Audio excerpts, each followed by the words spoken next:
अस्सलाम वालेकुम, welcome to doctor सैमिस clinic. आज हम एक ऐसी मेडिसिन का जिक्र कर रहे हैं जो होम्योपैथिक वर्ड का एक बेसिक सतून है। इसके बगैर होम्योपैथी का अपने वजूद में खड़े रहना बहुत मुश्किल है। इस मेडिसिन को कोविड के दिनों में बहुत ज़्यादा मिस यूज़ किया। मेडिसिन है वो आर्सेनिकम एल्ब है। आर्सेनिकम एल्ब आपकी बहुत ज़्यादा डिजीज़ में आपके काम आती है, आपके सांस को बढ़ाती है, आपके ऑक्सीजन को बढ़ाती है, आपके इम्यून सिस्टम को बढ़ाती है, आपकी बॉडी को बहुत ज़्यादा बीमारियों से बचाती है। बहुत ही ज़्यादा एंटी इन्फ्लामेटरी मेडिसिन है। लेकिन इससे भी ज़्यादा ज़रूरी जो चीज़ है वो इसकी माइंड सिम्टम है। पेशेंट को उसकी माइंड सिम्टम के हिसाब से ट्रीट करेंगे और पुराने से पुराने केस को सॉल्व करेंगे तो आपको खुद पर फख्र होगा। और वो फख्र आप उसी वक्त कर सकते हैं जब आप इसकी माइंड सिम्टम को जहन में रखेंगे। चलें जी, वीडियो को स्टार्ट करते हैं। अगर आप मेरे चैनल पे नए हैं तो इसको सब्सक्राइब करके इसके बेल आइकॉन को ऑन कर लीजिए ताकि आने वाली जो नेक्स्ट वीडियो है उसका नोटिफिकेशन आपको बिल्कुल फ्री मिल सके और आप इसके सेकेंड पार्ट को भी ज़रूर देख सकें। आर्सेनिकम एल्ब का जो पेशेंट होता है, फर्स्ट ऑफ ऑल उसे ये लगता है कि उसकी जो दुनिया में सराउंडिंग में जितने भी लोग हैं वो सब चोर और लुटेरे हैं। वो सब इसको किसी घात में बैठे हुए हैं और वो किसी ना किसी वक्त इसको नुकसान पहुंचाएंगे। उसको ये लगता है कि लोग अगर उसके साथ रिलेशन रखते हैं, उसके साथ मिलते हैं, बात करते हैं तो उसके पीछे उनकी कोई ज़रूरत है। उसको ये भी खौफ रहता है कि ये लोग मुझे नुकसान पहुंचाएंगे। अब देखें, इसके 3 बेसिक सिम्टम्स हैं। आर्सेनिकम का पेशेंट अकेला रहना नहीं चाहता, हमेशा वो किसी दूसरे पर इन्हिसार करता है। ठीक है, उसको अपनी कंपनी के लिए, अपनी लाइफ के लिए कोई ना कोई हर वक्त चाहिए होता है। वो अपना इंडिविजुअल, उसको रहने से खौफ आता है, अकेले रहने से उसे खौफ आता है। इसी तरह के मुस्तकबिल के खौफ भी उसको डराते रहते हैं कि उसका जो क्लोजेस्ट रिलेशन है ये ना हो कि वो उससे दूर हो जाए। सपोज टू बी किसी की मिसेज हैं, किसी की औलाद है, किसी का भाई है, किसी का दोस्त है जो किसी आर्सेनिक के बहुत करीब है। उसको ये खतरा रहता है कि कहीं मैं कभी कोई ऐसी बात ना कर दूं जिससे ये माइंड करे और मुझसे ये दूर हो जाए। यानी कि इसको अपने दोस्तों को खोने का खतरा भी रहता है, लेकिन ये उन पे शक भी करता है। अकेले नहीं रह सकता, दूसरों पे इन्हिसार करता है। जिन पे इन्हिसार करता है उन पे शक भी होता है कि कहीं ये मुझे नुकसान ना पहुंचा दें, कहीं ये मुझे लूट ना लें, कहीं ये मुझे मारने की साजिश तो नहीं कर रहे, कहीं ये मेरे खिलाफ कोई मुहिम तो नहीं बना रहे, कहीं ये मुझे किसी काम में फंसा तो नहीं देंगे। तो इसका ये मिजान का जो पेशेंट होता है वो बहुत ज्यादा वहमी होता है। उसको बार बार हाथ धोने की होती है उसको, क्योंकि वो बेसिकली बहुत neat and clean, well mannered patient, well mannered.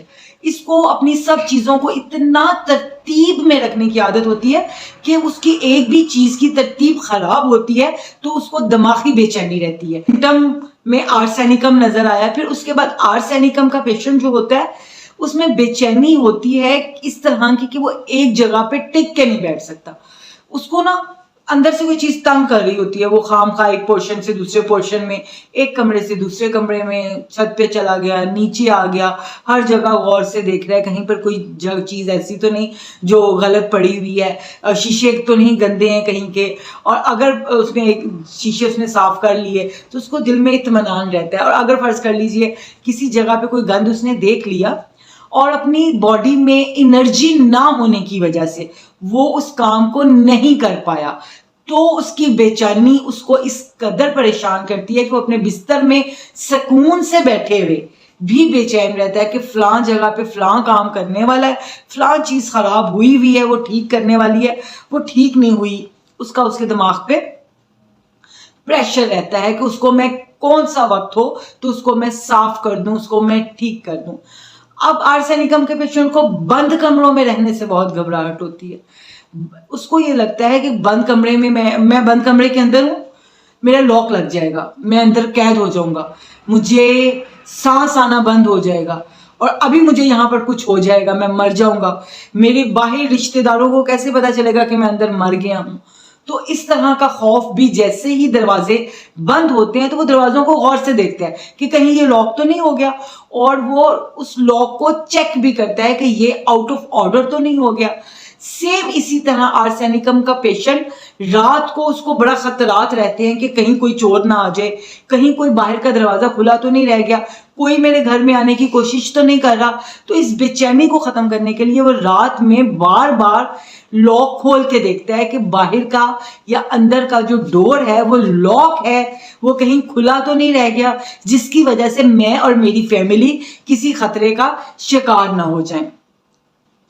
Arsenicum का पेशेंट जब किसी एक्यूट डिजीज में गिरफ्तार होता है तो वो बहुत ही, पेशेंट जब डॉक्टर के पास आएगा वो आके ऐसा वाविरला में चाहता है ना, जैसे बेलाडोना का पेशेंट भी यही कुछ करता है, लेकिन उसमें उसकी जो वजह है, इसकी वजह बेचैनी है। इसकी वजह ये है कि मेरी कोई बातें मैं डॉक्टर को नहीं बताना चाह रहा, बस डॉक्टर मुझे झटपट में ठीक कर दे। लेकिन बेलाडोना के पेशेंट को डॉक्टर के ऊपर बड़ा कॉन्फिडेंस होता है, उसको ये होता है कि मैं डॉक्टर के पास आ गया हूँ, बस ये मेरी हिस्ट्री जानता है, अब मैं ठीक हो जाऊंगा। लेकिन आर्सेनिकम का पेशेंट आके जैसे इल्तिजाएं कर रहा होता है, डॉक्टर साहब आपको दवाएं दे रहा होता है, प्रेयर कर रहा होता है, डॉक्टर साहब अल्लाह आपका भला करे, फलां हो, मुझे जल्दी से ठीक कर दें, बस मुझे जल्दी ठीक करना है, ये ना हो कि मुझे ये हो जाए, ये ना हो कि मुझे, यानी कि एक बात से, एक बीमारी को लेके वो इतना खौफजदा हो जाता है कि उसकी एंड तक वो पहुंच जाता है कि ये ना हो, इससे मैं मर जाऊं। फर्ज कर लें कोई वायरल इन्फेक्शन आ गई है, कोविड आ गया, जितने आर्सेनिकम पेशेंट थे उनको सबसे पहले ये खौफ हुआ कि कोविड आ गया, ये ना हो मैं कोविड से मर जाऊं। अगर किसी को मलेरिया है, डेंगू फीवर का वायरल इन्फेक्शन चल रहा है, अब मुझे डेंगू हो गया, अब मैंने मर जाना है, अब मैं मर गया तो क्या बनेगा। उसको ये भी बड़ा खौफ रहता है कि मैं मर गया तो मेरे लवाकिन, मेरे वर्सा, उनका क्या बनेगा, यहां अभी मुझे कुछ हो गया तो क्या होगा। इस तरह के खौफ उसको बहुत ज्यादा तंग करते हैं। आर्सेनिकम का पेशेंट बाज़ दफ़ा अपना हाथ देखेगा, वो देखेगा कि इस हाथ की जो वेन्स है वो तो बिल्कुल ठीक है, लेकिन इस हाथ की वेन्स थोड़ी उभरी हुई है। अब इस हाथ की वेन्स के उभरे होने से उसको कोई तकलीफ नहीं है, उसको कोई पेन नहीं है, उसको कोई दर्द नहीं है, लेकिन उस दर्द ना होने के बावजूद वो बेचैन हो जाता है। वो कहता है भाई ये क्या, ये क्यों हुआ, कहीं मेरा ये तो नहीं कि मेरा जिगर ठीक नहीं है, ये तो नहीं मेरा जिगर खून नहीं बना रहा, ये तो नहीं कि मैं ब्लड प्रेशर का पेशेंट होने वाला हूँ, ये तो नहीं है मुझे कोई स्किन का डिजीज होने वाला है कि इस हाथ की नस नजर आ रही है, इस हाथ की नसें नजर नहीं आ रही।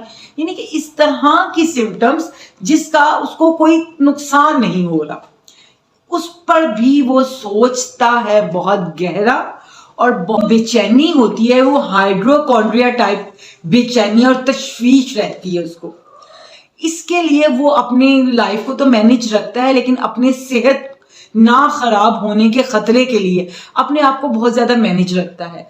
वो अपने ऊपर जानबूझ के पाबंदियां लगा देता है कि जैसे मुझे कोक नहीं पीनी, मुझे सॉफ्ट ड्रिंक नहीं लेना, ये पीने से मेरा स्टमक खराब होगा, मुझे एक्सेस यूज ऑफ शुगर नहीं करना, मुझे ये नहीं कि उसको डायबिटीज नहीं है लेकिन वो चीनी को अपने ऊपर हराम कर लेता है, उसको हाइपरटेंशन नहीं है लेकिन वो डीप फ्राई चीजों को नहीं लेता है। बहुत मैनेज रखने के साथ साथ वो अपनी डाइट, अपनी खुराक पे बहुत ज्यादा फोकस करता है। वो बाहर के बने हुए खाने ये सोच के नहीं खाता कि इसके बनने में जो ऑयल, जो मसाला जात हैं उससे मेरी सेहत खराब होगी। वो उसको कोई बीमारी ना होने के बावजूद वो बहुत सारी चीजें नहीं खाता कि इससे मेरी हेल्थ खराब होगी। वो अपनी हेल्थ के लिए बहुत ही ज्यादा कॉन्शियस है। नागहानी आफात आने की तशवीश रहती है, उसको लगता है कि ये ना हो कि जलजला आ जाए, उसको लगता है, मुझे लगता है क़यामत आने वाली है, सारी दुनिया खत्म हो जाएगी, उसमें मैं भी मर जाऊंगा। उसको ऐसे लगता है कि सैलाब आ जाएगा, थोड़ी सी बारिश होती है उसको लगता है सैलाब आ जाएगा।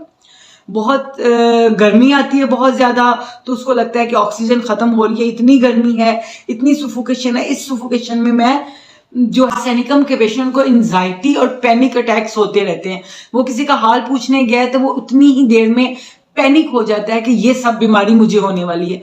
किसी की डेथ की खबर सुन के वो पैनिक हो जाता है कि कहीं मैं ना मर जाऊं, उसे ये लगता है कि मेरे प्यारे ना मुझसे छिन जाएं। ख्वाम खा के पैनिक अटैक्स उसको आते रहते हैं। ख्वाम खा की बातें जो दूसरे लोग नहीं सोचते हैं उनको सोचते हैं। आप लोग किसी की मरग पे गए हो तो जाके आपने अफसोस करना है, लेकिन उसने अफसोस नहीं करना, उसने ये सोचना है कि ये मर गया है तो अब मुझे कुछ हो गया तो क्या बनेगा। आज के वीडियो में हमने डिस्कस किया कि आर्सेनिकम की माइल्ड सिम्टम्स क्या हैं जो इस मेडिसिन को चूज करने में हमें हेल्प करती हैं। तो जल्द आर्सेनिकम की साइन एंड सिम्टम के साथ हाजिर होंगी। तब तक के लिए अल्लाह हाफिज। पाकिस्तान जिंदाबाद।